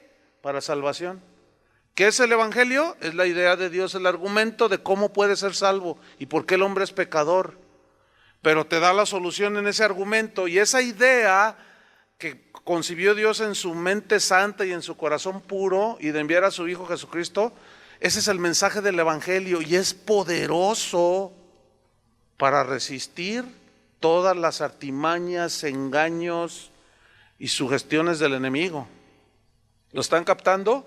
Tomo todo el versículo. Las armas de nuestra milicia, de nuestra carrera espiritual, de nuestra lucha, nuestro conflicto espiritual, estas armas no son carnales, no son ideas de sabiduría humana, sino son las ideas poderosas de Dios, son como dinamita que destruyen argumentos, porque dice, sino poderosas en Dios para la destrucción de fortalezas. La palabra destrucción, ahora, ¿qué es lo que destruye las falsas ideas? La palabra de Dios, es decir, un argumento poderoso, la santa palabra de Dios. Esas ideas de Dios, ese argumento de Dios es poderoso para la destrucción. Digan todos destrucción. Esa palabra es muy violenta, ¿no? Destrucción. Para los que dicen que no, que todo es amor y paz y luego, fíjense, esa gente, a veces yo digo, ¿serán bipolares? Porque por un lado dicen, van muy de la mano los que creen la doctrina de la confesión positiva, de las maldiciones generacionales, de la guerra espiritual, van muy de la mano con su enseñanza de Dios es amor. Entonces, no, amor y paz, Dios es amor, pero luego dicen, pero el domingo vamos a tener guerra espiritual. Dicen ellos, ¿no? Y entonces empiezan a guerrear. Vamos a derribar, como dice Pablo, vamos a destruir fortalezas, dicen. ¿Han oído eso, no?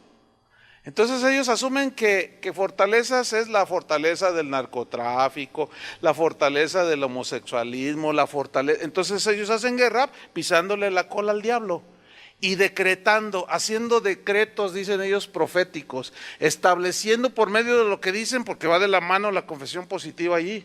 Entonces lo que yo digo lo declaro, lo establezco, lo ejecuto y se cumple. Entonces yo decreto que ni un homosexual más en Guadalajara. Uy, eso lo oí tantas veces, hermano. Y salgo a la calle y los percibes, pero dices, ay Dios. Guadalajara, la San Francisco de Latinoamérica. Entonces, ¿qué significa fortalezas? Vamos a estudiarlo.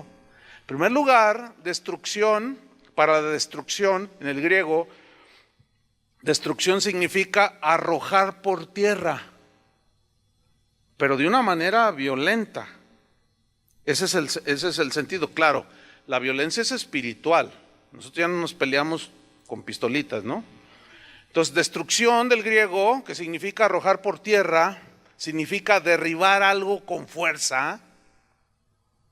¿Sí? Ahora, según el contexto de lo que estamos viendo, ¿qué es lo que se arroja por tierra? ¿Qué es lo que se derriba con fuerza? ¿Qué? Ideas y argumentos. Porque resulta que la palabra fortalezas para la destrucción, arrojar, derribar con fuerza, fortalezas, la palabra fortalezas, escriban, viene del griego okuroma. Okuroma. Y okuroma significa, fíjense qué interesante, significa fortificaciones. Pero según el diccionario, okuroma, que se traduce por fortalezas, que significa también fortificaciones, se usa esta palabra okuroma en referencia a los pensamientos, a las ideas de la mente humana. Entonces, ¿cuáles son las fortalezas en una persona? ¿A qué se refiere con fortalezas? ¿A qué se refiere? A las ideas. Cada quien defiende sus ideas. Entonces, ahí está X persona defendiendo y argumentando a su favor. El ladrón, el adúltero, el homosexual, etcétera, etcétera. Y ahí están el falso profeta argumentando. Entonces, tienen una fortaleza, su idea es una fortificación que lo maneja, que lo controla, lo domina y obran conforme a lo que piensan. ¿Entienden? Entonces, fíjate qué interesante. Porque dice Pablo, las armas, los utensilios de nuestra guerra espiritual no son ideas de sabiduría humana, sino son armas poderosas con el poder de Dios, con el dunatus, con ideas, argumentos llenos del poder de Dios para derribar por tierra con fuerza las ideas que tienen los hombres. Por eso, cuando tú le predicas a una persona y le dices, oye, te voy a hablar de Jesús, a ver, háblame. Mira, Jesús vino a salvarnos de la esclavitud del pecado. Y luego viene en su fortaleza, luego se afianza. Y dice, no, yo no soy malo. Yo no robo, nunca he matado, pero todos pecaron y están destituidos de la gloria de Dios. Todos, no me incluyes a mí. ¿Porque yo qué? Porque en Adán todos pecamos. ¿Y qué culpa tengo yo que Adán haya metido la pata? No, a mí no me vengas a embarrar la culpa de otro. Es que en Adán y empieza la guerra. Es que en Adán estábamos todos representados, tú le argumentas. Así como en el presidente Calderón estamos todos representados. Y las decisiones que él tome nos afectan para bien o para mal. Así igual como raza humana descendimos de Adán y heredamos la naturaleza pecaminosa que tú y todos tenemos y que nos lleva a pecar. No, pues no, sácate por allá. No, pues yo nunca he tenido ni problemas con la ley. Y empieza la lucha. No, pero ¿a poco nunca has mentido? Bueno, una mentira blanca, pero no es malo. Y tú sigues la lucha. Entonces, cuando la gente, fíjate, ellos hacen su argumento. Y ahí es donde tú tienes que confiar en lo poderoso de la palabra para ponerles un argumento más poderoso, que es la palabra de Dios. Tú nada más háblales la palabra, es poderosa en sí misma.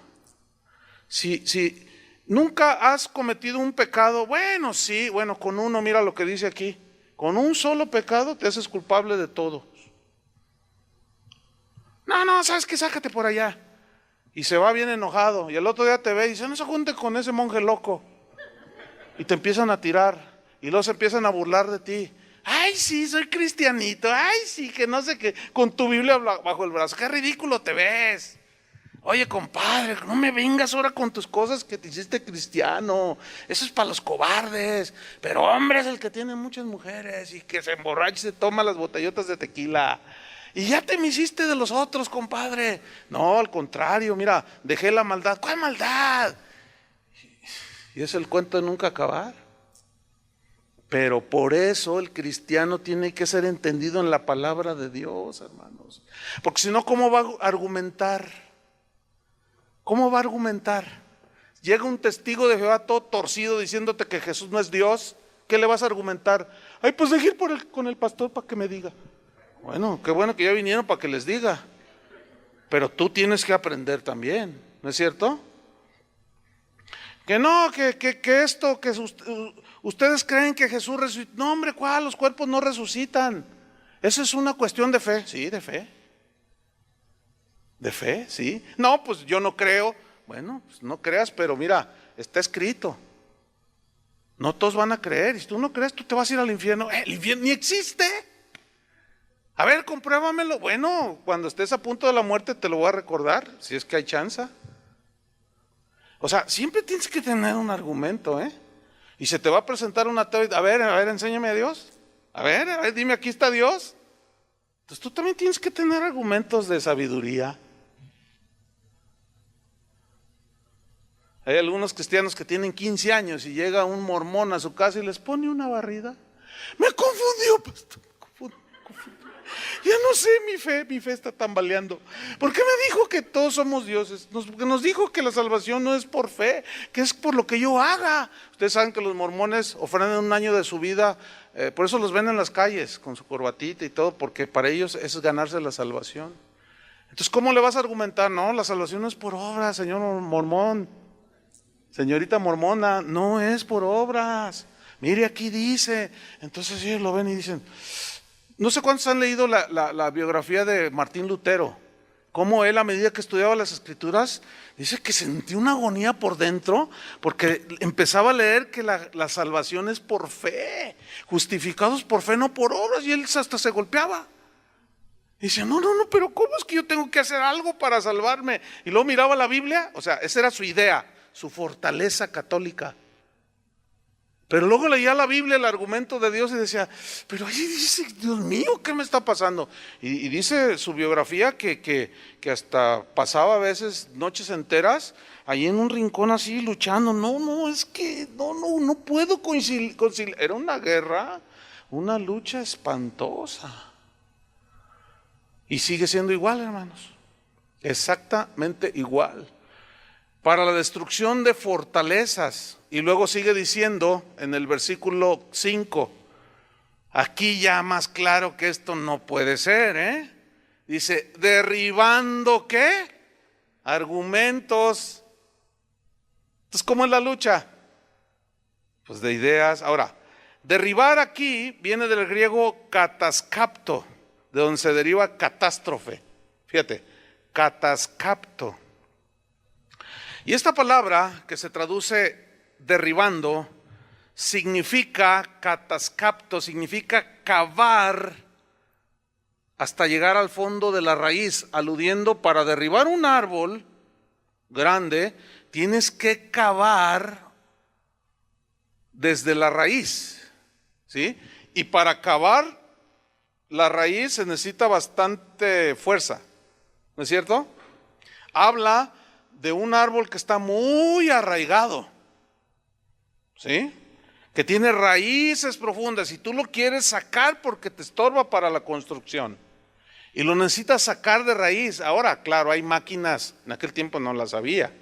Hoy contratas de esos, no sé, de esas máquinas. Yo lo todavía vi, cómo tumbaban los árboles, las máquinas, y luego les cavan así, le hacen, y lo sacan con todo y raíz, y suena violento, se oye y se ve violento, como las raíces truenan, y el árbol y va saliendo, y sacan el tronco con una raizota y ya toda desquebrajada y ya la tiran, y luego otro.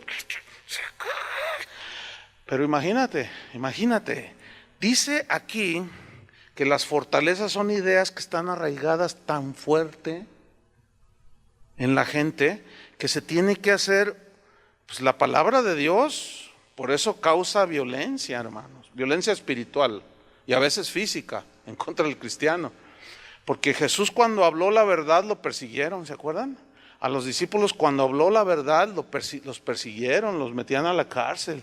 ¿Por qué? Porque ellos predicaban el evangelio de Jesús, y tiene el poder para destruir, arrojar por tierra fortalezas, ocuroma, fortificaciones, ideas que están arraigadas. Por eso cuando tú le predicas a una persona, no esperes, casi nunca la reacción es así, ay, estaba esperando que alguien me hablara. Casi nunca es así. Casi siempre es de rechazo al principio, ¿sí o no? Cuando a ti te compartieron, ¿qué fue? ¿Cómo rechazaste hacia la primera? ¿Sí o no?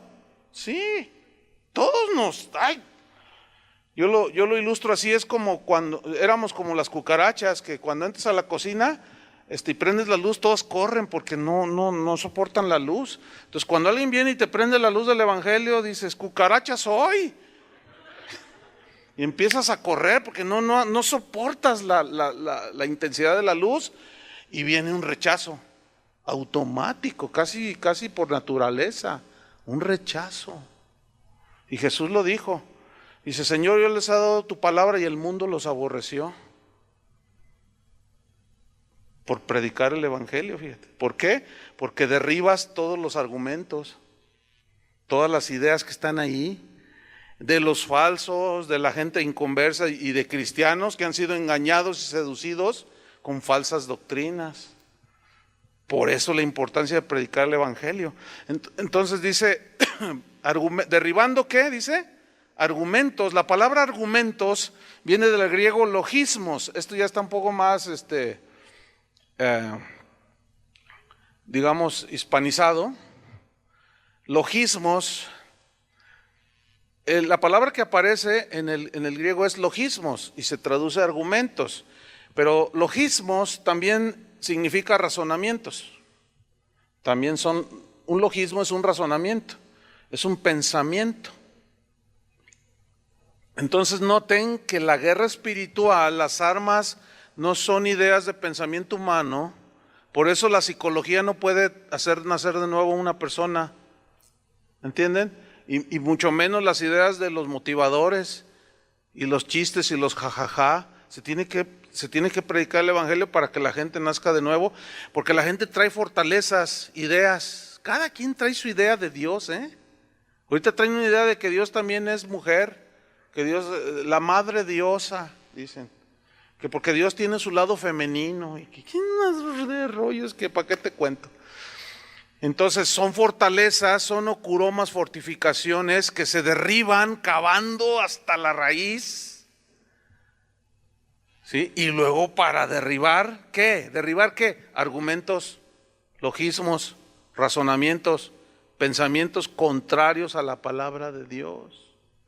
Si ustedes leen todo el contexto del capítulo 10, se van a dar cuenta que Pablo lo que está argumentando aquí es que los falsos maestros, falsos apóstoles habían entrado a la iglesia de Corinto y les metieron ideas. Ustedes, viene otro predicando otro Jesús y le creen. Vienen predicando otro evangelio y le creen. Otro evangelio, otro Jesús con otras ideas. Y si yo que les predico la verdad, le dijo a los Gálatas, me he hecho enemigo por predicarles la verdad. ¿Qué más dice el versículo 5? Derribando argumentos y toda altivez. Mira, la palabra altivez viene del griego upsoma. Y upsoma, que se traduce altivez aquí en nuestras Biblias, significa razonamientos. Otra vez, ¿te fijas cómo todo va de la mano y se nos aclara lo que es la verdadera guerra espiritual? ¿Lo están entendiendo? Es de razonamientos, hermanos, es de ideas, de argumentos. Y estos upsomas o razonamientos son razonamientos que tratan de estar arriba de los pensamientos de Dios, por eso se traduce como altivez. O sea, alto, son pensamientos, dice, derribando argumentos, razonamientos y toda altivez, o sea, todo pensamiento que quiera ponerse por encima del pensamiento de Dios. Toda altivez que se levanta contra, ¿qué dice el versículo 5? Contra el conocimiento de, ¿qué es el conocimiento de Dios? ¿Qué no son lo que Dios mismo habla de Él? Y es la palabra. Es el pensamiento de Dios. Yo soy santo, soy justo, dice Él. Que se levanta contra el conocimiento de Dios. La palabra conocimiento viene del griego gnosis, y significa conocimiento de la verdad de Dios. Entonces mira cómo tomó forma todo esto. ¿Ya lo agarraron? ¿Sí? Cuando esté esto ya en el internet, ustedes descárguenlo allí, vuélvanlo a estudiar, tomen otras notas, investiguen más, enriquezcan sus notas y todo, porque de aquí hasta que te mueras va a ser una guerra de ideas y de argumentos. Por eso el otro día, no hace mucho, estaba en unas conferencias y había varios predicadores. Entonces uno dijo, fíjense lo que dijo. Dice, lo más importante en la iglesia, en una reunión de cristianos, no es la palabra de Dios. Bueno, pues yo estaba allí sentado entre los oyentes, aunque era uno de los predicadores. Y yo estaba así, dice, lo más importante no es la palabra de Dios, dijo. Y dije, a ver qué va a decir después, porque se entendía que lo que iba a decir después es que es lo más importante, ¿no? Dice, lo más importante es su presencia, dijo. Suena bonito, ¿verdad? Suena piadoso, ¿verdad? Suena así como que, wow, qué tremendo, lo más importante es Él. Ok, bueno, sí, pero escúchenme bien, Jesús dijo, los verdaderos adoradores adorarán al Padre en espíritu y en verdad. En espíritu es con la vida que tiene nueva ya, con la nueva naturaleza, y en verdad es conforme a las verdades del Evangelio. Entonces no puedo decir yo que es más importante su presencia que su palabra. ¿Por qué? Porque son como gemelos, ¿sí? Y uno de las grandes, vergüenzas de los cristianos de corte carismático pentecostal es la ignorancia de las escrituras. Sí, mucha vida, o sea, muchos dones, mucho fluir, siento la gloria y siento la presencia. Aquí está Él y aquí está. Y luego se ponen a predicar y dicen una sarta de ¿para qué te cuento? ¿Qué pasó ahí? O sea, no podemos desligar a Dios de su palabra. Jesús dijo, yo he venido a darles a conocer al Padre a través de mí. ¿Cómo? Diciendo el mensaje de Dios, el evangelio. Entonces, suena bien. Lo más importante es Él, no su palabra. Ok, ¿cómo puede estar Él, el más importante, y no hablarnos su palabra? Entonces, entonces ahí ya hubo un desajuste. Entonces, bueno, pues seguía yo de predicar, y como el que estaba predicando no es un falso profeta, no es un falso maestro, como cualquiera puede tener conceptos equivocados, ¿no? Entonces, yo seguía de compartir y de una manera, porque no era un lobo el que estaba hablando ahí, ¿entienden? Hice una precisión, yo le dije, Señor, dame sabiduría para no causar, no tiene caso causar disensión, sino acomodar el concepto, ¿sí? Entonces, bueno, a medida que yo estaba hablando, precisamente toqué este punto, ¿verdad? Entonces, empecé a conciliar los argumentos, comparando unos con otros, y él mismo estaba escuchando, la persona estaba escuchando, y decía, asentía y decía, es verdad, es verdad, es verdad. ¿Se acuerdan de ¿cómo se llamaba el predicador que solo predicaba Juan? Apolos. Entonces dice que Priscila y Aquila lo tomaron aparte y le mostraron más exactamente ¿qué? El camino de Dios, porque solo conocía el bautismo de Juan. No, te hace falta un poquito. Y Apolos aceptó y recibió la amonestación. Y Apolos no dijo, ay sí, se creen mucho Priscila y Aquila, son unos soberbios orgullosos. No. Porque luego tú a veces quieres enseñar a alguien, te crees mucho. Y él dice, no me creo mucho. Lo que pasa es que es como si un hijo te dice algo, como cuando te dice, no, tú no me quieres, papá, ¿verdad? No me quieres. No, hijo, ¿cómo no te voy a querer? Y entonces tú le empiezas a decir, mira, la prueba que yo te amo es por esto y esto y esto. Y le empiezas a argumentar para tumbarle su ideíta, su argumentito. Porque no es verdad que no lo quieres. Pero él cree que no lo quieres porque le dijiste no te compro la Coca-Cola. Entonces, no se trata de que tú te crees mucho, te crees más, no, se trata de acomodar las cosas como son, porque si no se van formando fortalezas ahorita para desarraigar del cristianismo pentecostal, del cristianismo de corte carismático, desarraigarlo, de atar y desatar, de decretar, de confesar positivo. Tienes que escarbar, ¿entiendes? Tienes que escarbar y tienes que llegar a la raíz y poner el argumento de Dios, y no, es medio violento, porque se ofende la gente. El otro día una pastora me escribió, usted me dividió la iglesia. Y yo dije, ay, pues creo que es de Colombia. Y dice, acá usted me dividió la iglesia. Mira, yo tengo como 6, 7 años que no voy a Colombia. ¿Cómo que le dividí? Pero yo ya sabía por dónde iba el asunto. ¿Cómo que le dividí su iglesia? Sí, dice, porque usted enseñó que eso de decretar y que eso es pura mentira. Y mentiroso usted, hereje usted. Y ahí está la guerra.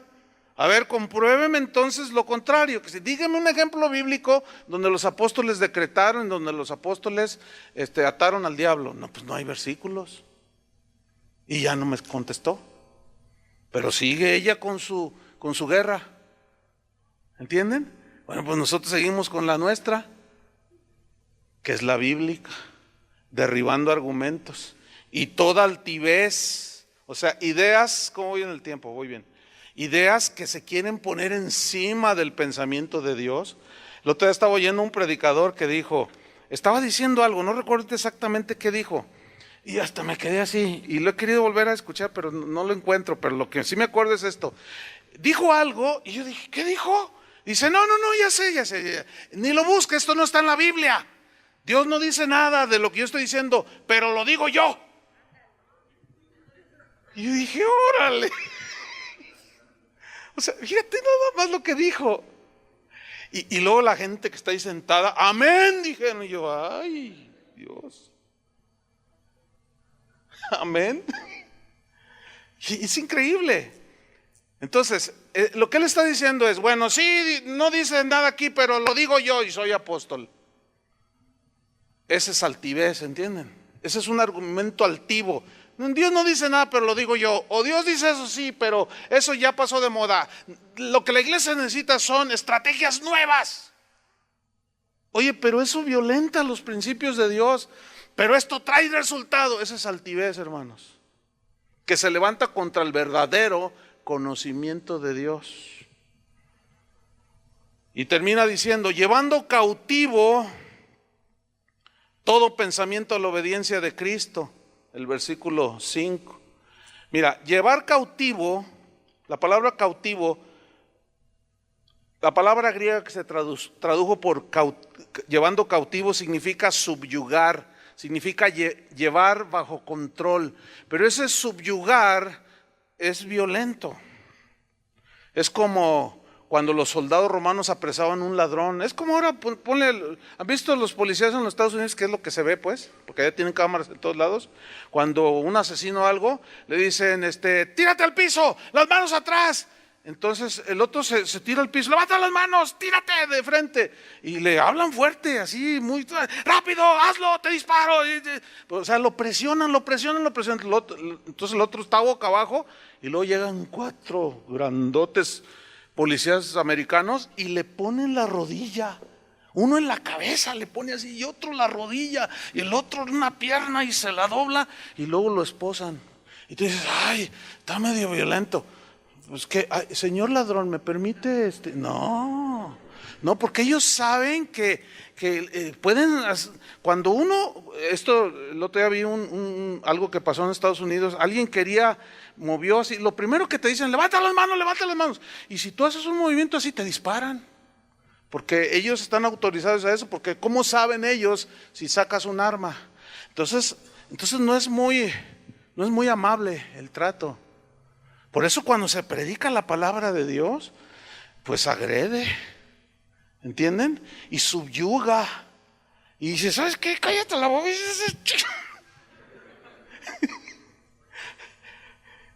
Falso predicador, falso maestro, engañador, trucha o chanta, como dicen allá en Sudamérica.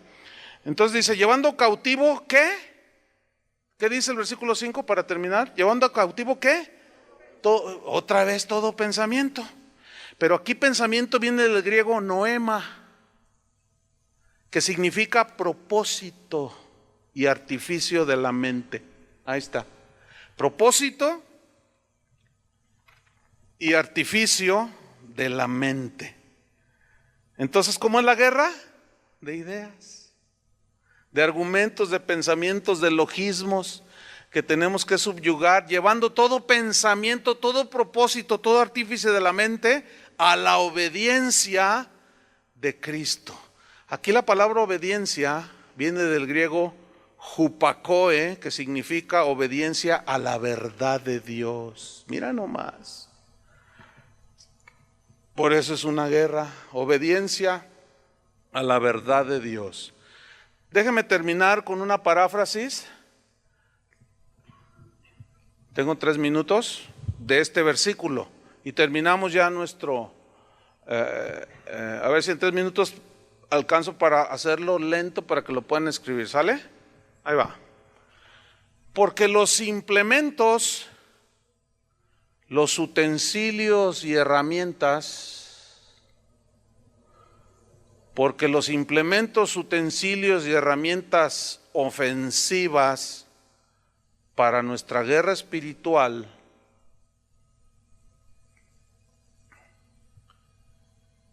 para enfrentar el conflicto no son ideas o argumentos de humana sabiduría. No son ideas o argumentos de humana sabiduría, sino son argumentos llenos del poder de Dios. Son argumentos llenos del poder de Dios, son ideas llenas del poder de Dios, porque son los pensamientos de Dios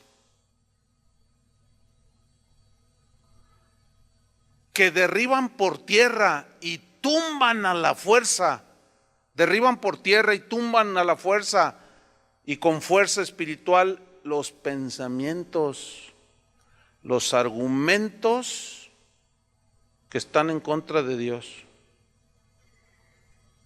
Ideas de gente que tienen una mente sin Dios, pero que son fortalezas en sus mentes. Por eso debemos cavar hasta la raíz y hacer caer esos argumentos, esas ideas.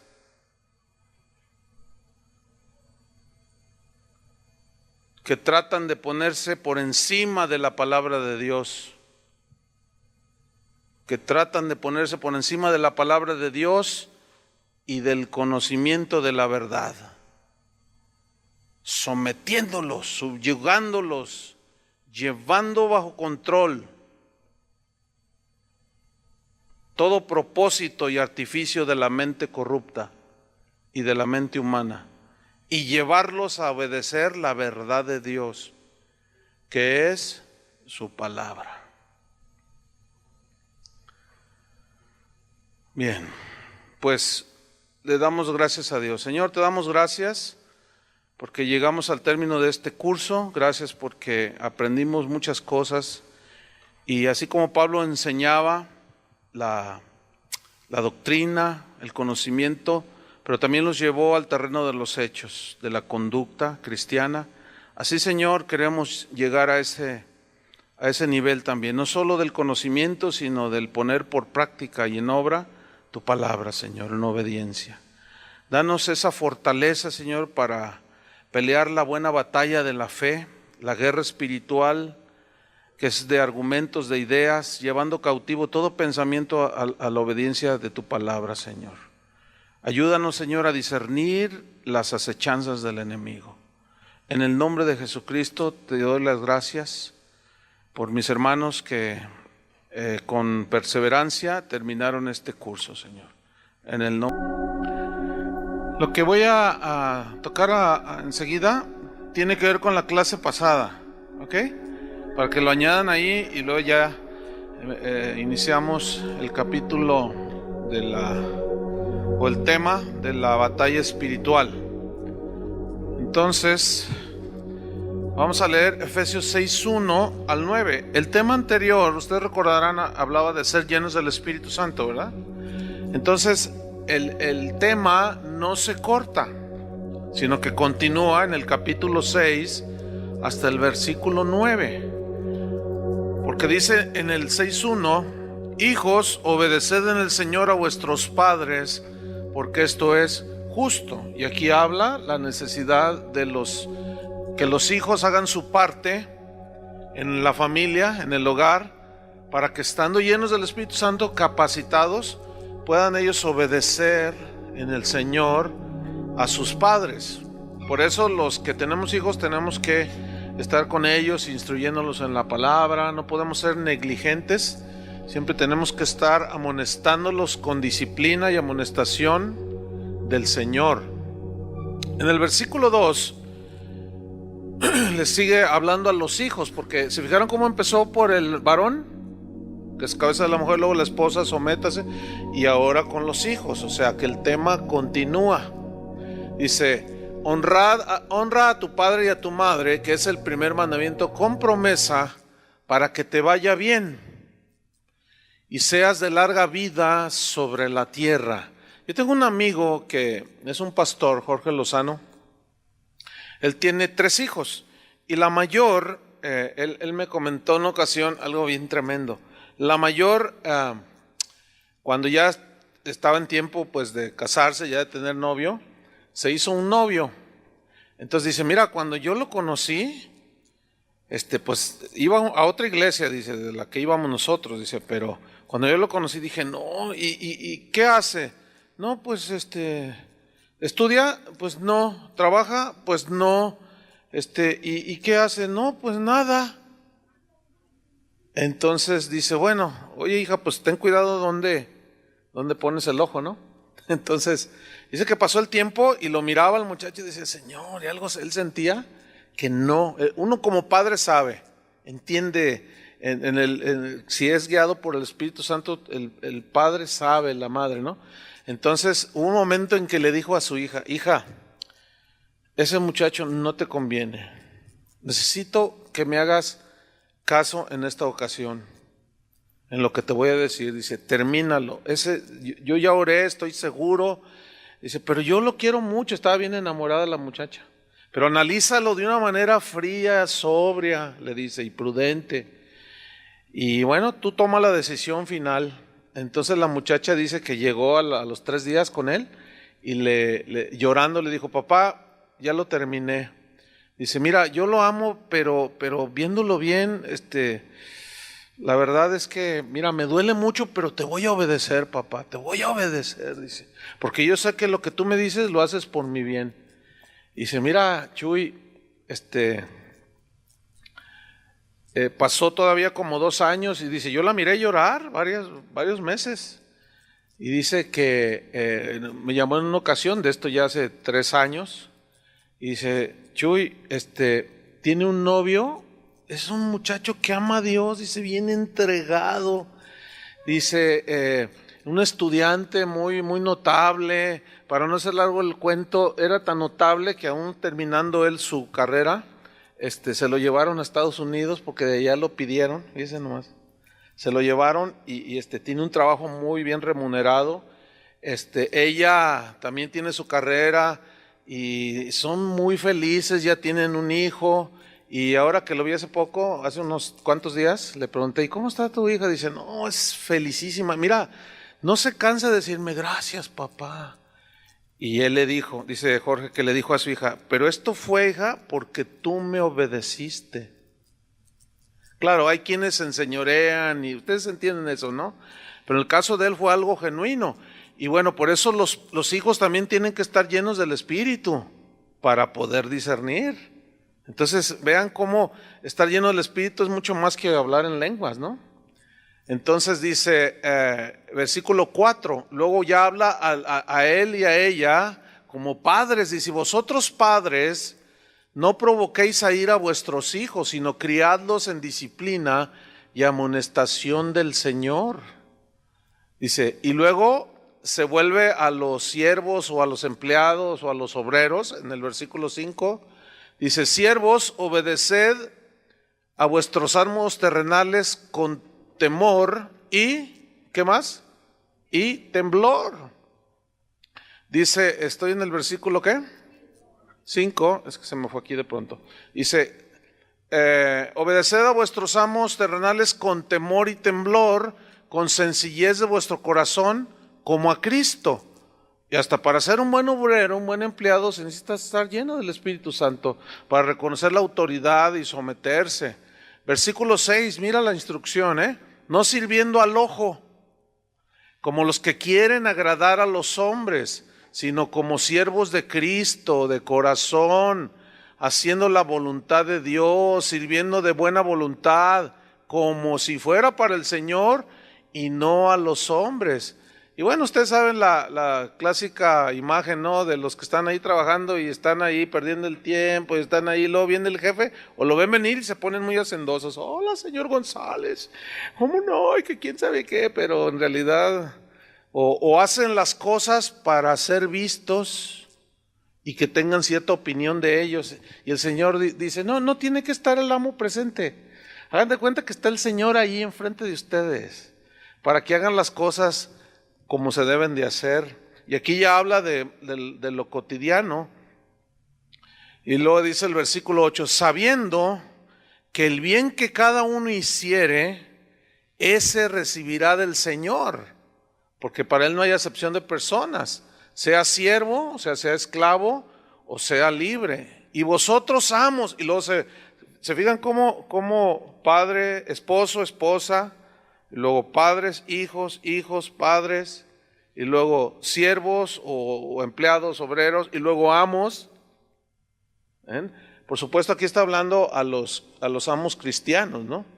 Y vosotros, amos, haced con ellos lo mismo, dejando las amenazas, sabiendo que el Señor de ellos y vuestro está en los cielos y que para Él no hay acepción de personas. Bien, hasta ahí la instrucción que Pablo da acerca de la importancia de estar llenos del Espíritu Santo para poderse someter y funcionar, ¿no?, como Dios quiere y seamos bendecidos. En el versículo 10 en adelante, si ustedes ponen un título, Pablo empieza a hablar de la batalla espiritual. Ustedes pongan la batalla espiritual parte 1. Dice en Efesios 6:10, por lo demás, allí sí hay un giro a lo que de lo que él estaba diciendo. Por lo demás, hermanos míos, dice, fortaleceos en el Señor. La palabra fortaleceos del griego, en el significado en el griego es un poco más amplio, por supuesto, como casi siempre de las veces. Significa hacerse fuerte. Fíjate, hazte fuerte en el Señor. ¿Por qué? ¿En qué consiste? ¿En qué consiste hacerse fuerte? Consiste en dejar que sea la fuerza del Señor la que actúe en nosotros. ¿Sí? Dejar que sea la fuerza del Señor la que actúe en nosotros. Porque para enfrentar las luchas de cada día, las luchas espirituales, que a continuación él comienza a narrar, pues se necesita hacerse en la fuerza del Señor. Dice entonces, fortaleceos en el Señor y, dice, ¿en qué? En el poder de su fuerza. Es decir, la fuerza que Dios otorga a sus hijos para enfrentar las batallas espirituales. Esa es la fuerza que Dios le da a sus hijos para enfrentar las adversidades, las batallas espirituales. Ahora bien, en el versículo 11, Pablo dice, vestíos ¿de qué? De toda la armadura de Dios. La palabra armadura viene de un término griego, panoplia. Panoplia describía la armadura completa de un soldado romano, ¿sí? Cuando decían la panoplia, estaban hablando de la armadura completa de un soldado romano. La figura que Pablo tiene en su mente para hacer una analogía espiritual de la armadura del cristiano